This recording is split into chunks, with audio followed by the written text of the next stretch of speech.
بسم اللہ الرحمن الرحیم۔ عاشورہ میں اچھا کھانا اور روزہ رکھنے میں ٹکراؤ۔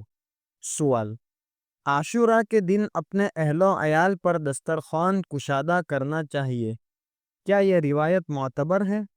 کیونکہ ایک طرف تو اچھا کھلانے کی ترغیب ہے اور دوسری طرف صحیح روایت سے اس دن روزہ رکھنا ثابت ہے، تو روزوں میں اچھا کھانا کیسے کھلائے؟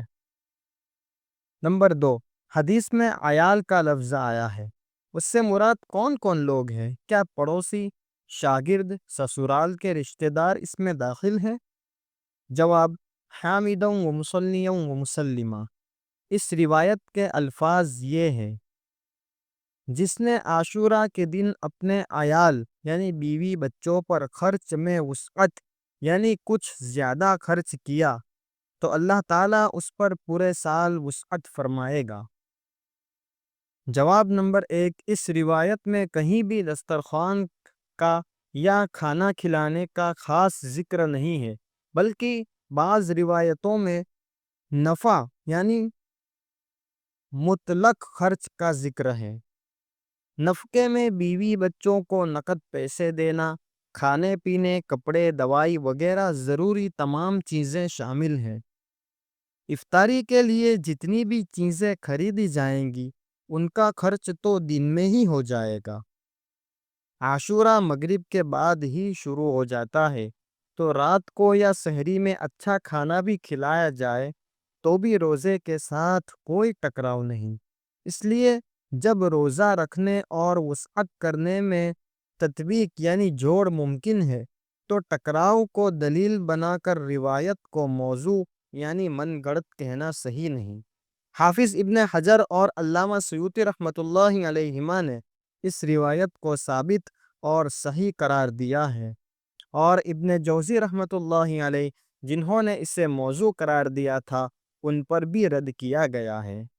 حضرت جابر رضی اللہ عنہ اور سفیان ابن عیینہ رحمۃ اللہ علیہ وغیرہ بزرگوں نے اس دن خرچ کرنے سے پورے سال کی وسعت کا سالوں سال تجربہ کیا ہے۔ جواب نمبر 2، عیال سے کون مراد ہے؟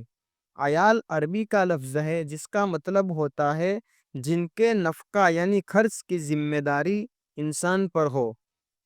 اس میں بیوی، بچے چاہے بالغ ہو یا نابالغ جب تک ان کا خرچ باپ کے ذمے ہو، والدین اگر نادار ہو یعنی غریب ہو اور ان کا خرچ شرعی طور پر بیٹے کے ذمے ہو، دوسرے قریبی رشتہ دار جن کا خرچ شرعاً یا عملی طور پر انسان کے ذمے ہو، جیسے پوتے پوتی، نواسے نواسیاں اگر باپ نہ ہو، بھائی بہن اگر یتیم ہو اور کفالت میں ہو۔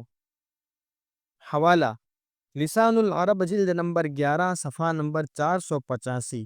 اس لیے عیال میں پڑوسی، شاگرد، سسرال کے رشتہ دار کو بھی شامل ماننا صحیح نہیں۔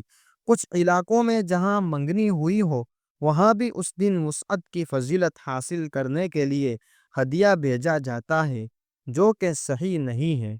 واللہ اعلم بالصواب۔ مفتی عمران اسماعیل میمن حنفی، استاد دارالعلوم رامپورہ سورت، گجرات، انڈیا۔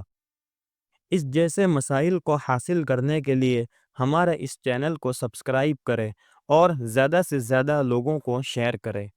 السلام علیکم ورحمۃ اللہ وبرکاتہ۔